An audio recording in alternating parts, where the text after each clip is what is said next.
Bonjour à vous, bienvenue dans cette vidéo qui s'intitule La disparition de Daesh n'est pas la disparition du terrorisme islamique. En effet, bon, aujourd'hui, Daesh recule, surtout en Irak, en Syrie il recule un peu moins malheureusement, mais en Irak il recule beaucoup. Et il est possible que d'ici quelques mois, Daesh ne soit plus présent en Irak. En Libye aussi, il semblerait qu'ils aient été éradiqués. Et il se pourrait également que d'ici quelques mois, voire quelques années maximum, ils aient disparu de Syrie, où ils sont bien installés. Et le but de cette vidéo, c'est d'expliquer, enfin de proposer une vision, comme quoi en réalité tous ces mouvements terroristes, il ne faut pas se dire qu'en réalité le problème du terrorisme islamique est réglé avec la disparition serait réglé avec la disparition de Daesh ou d'Al-Qaïda. Voilà, puisque Daesh, Al-Qaïda, ce ne sont jamais que des marques, si j'ose dire, des labels de groupes qui peuvent disparaître, mais qui sont en quelque sorte la conséquence, l'émergence de l'intolérance qui est propre aux sociétés musulmanes.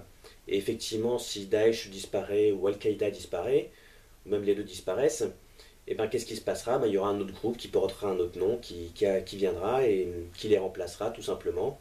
Peut-être qu'ils n'arriveront pas complètement à conquérir un État et à s'installer de façon viable, mais de façon récurrente, ils tenteront de s'imposer, ils commettront des attentats, et au final, voilà, le cirque continuera, si j'ose dire.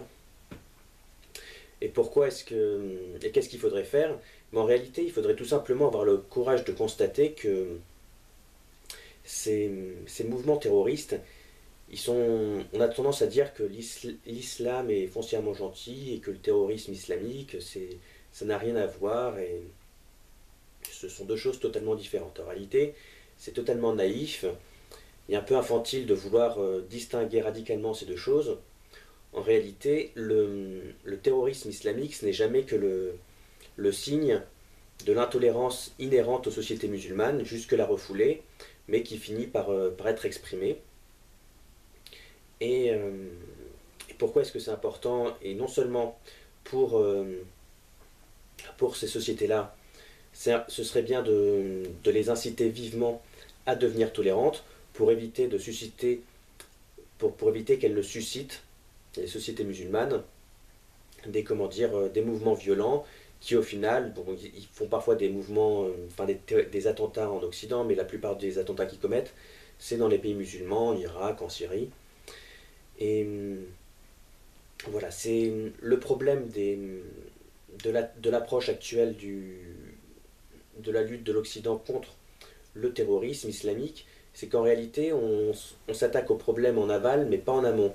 Et en aval, ça consiste à quoi? Ça consiste tout simplement à envoyer quelques drones contre des cassos, des cas sociaux, des gens un peu paumés, assez nihilistes, les terroristes, voilà, qui sont produits par l'Oumma, par les sociétés musulmanes. Et c'est très bien de les supprimer parce qu'ils sont dangereux. Bon, c'est un peu dommage d'avoir à en venir jusque-là, mais bon, vu la situation, on n'a pas trop le choix. Simplement, le problème, c'est que ces gens-là, ils sont suscités par une société intrinsèquement intolérante, et si on ne fait pas en sorte de rendre ces sociétés plus tolérantes, c'est pour ça que j'ai fait une vidéo qui s'intitule 10 mesures à exiger pour détyranniser l'Oumma, à détyranniser les pays musulmans, à savoir par exemple le droit de se convertir à une autre religion, le droit de parler librement de l'islam, le droit de manger pendant le ramadan de façon publique, voilà, pour faire en sorte et exiger ces mesures.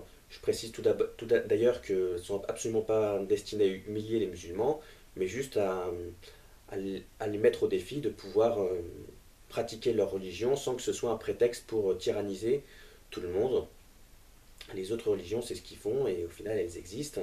Et eux, s'ils ne pensent pas pouvoir exister sans avoir besoin de tyranniser les autres personnes, c'est que foncièrement, il y a un problème et c'est que c'est pas intrinsèquement vrai leur religion parce que voilà, on peut imposer une idée si on tyrannise tout le monde pour que les personnes y adhèrent, mais si foncièrement. Mais bon, si on n'est pas capable de les faire adhérer à cette idée sans les tyranniser préalablement, c'est que cette idée, elle n'est pas capable de- d'exister par elle-même, de survivre par elle-même, par sa propre véracité. Donc voilà, c'est avant tout un défi que je pose aux musulmans. Et pourquoi est-ce que ce serait important d'exiger de ces sociétés qu'elles soient plus tolérantes? Eh bien, tout simplement parce que non seulement ils suscitent des gens violents, mais ces gens violents, en plus, ils créent comment dire, une ambiance de terreur qui ne favorise absolument pas évidemment les investissements. Donc au final, ces pays restent pauvres, et étant donné qu'ils restent, et non seulement ils sont pauvres, mais ils n'ont pas assez d'argent pour pouvoir se reconstruire par la suite. Donc en quelque sorte, euh, plus voilà, à force de ne pas être tolérants, ils suscitent des mouvements qui les détruisent, non seulement démographiquement, parce qu'en plus, il y a plein de gens qui veulent partir de ces pays. L'Irak, c'est un pays dont énormément de gens veulent partir. Et d'autre part, même si l'Irak, par exemple, ils parviennent à reconquérir complètement Mossoul et à chasser définitivement Daesh de leur territoire, s'ils ne deviennent pas tolérants, ils continueront à susciter des cas sociaux nihilistes, des terroristes qui font régner un climat de terreur qui les empêchera de pouvoir reconstruire leur pays et qui les empêchera de prospérer également économiquement. C'est pour cette raison que, en réalité, si on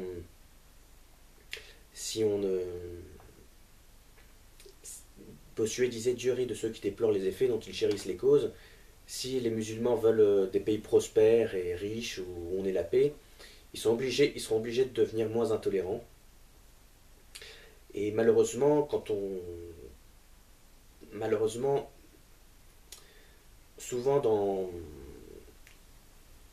nos relations avec les musulmans, on ne leur fait pas comprendre qu'en réalité, il n'y a pas de bonne et de mauvaise intolérance. On se dit le fait qu'il ne faille pas manger pendant le ramadan de façon publique, comme on est chez eux, ça c'est leur intolérance traditionnelle, ça ne demande pas non plus trop d'efforts, donc ça à la rigueur c'est acceptable.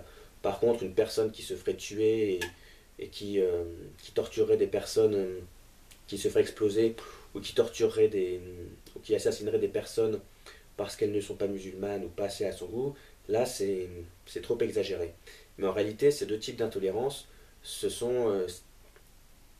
n'y a pas de bonne ou de mauvaise intolérance. Il y a une seule intolérance à des degrés divers.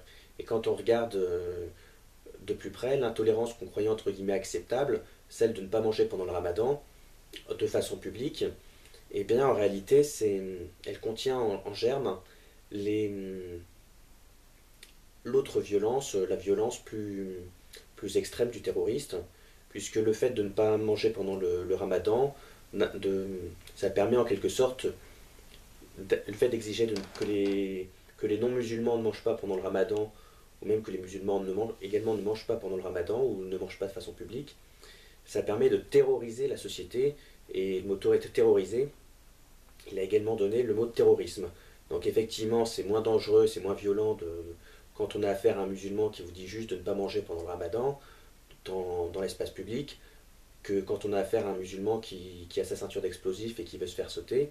Simplement, ce qu'il faut comprendre, c'est qu'il n'y a pas de bonne et de mauvaise intolérance, il y a une seule intolérance à des degrés divers, et que si on est complaisant avec une, même la plus petite, au final on aura droit à la plus violente, à la forme la plus violente de cette même intolérance.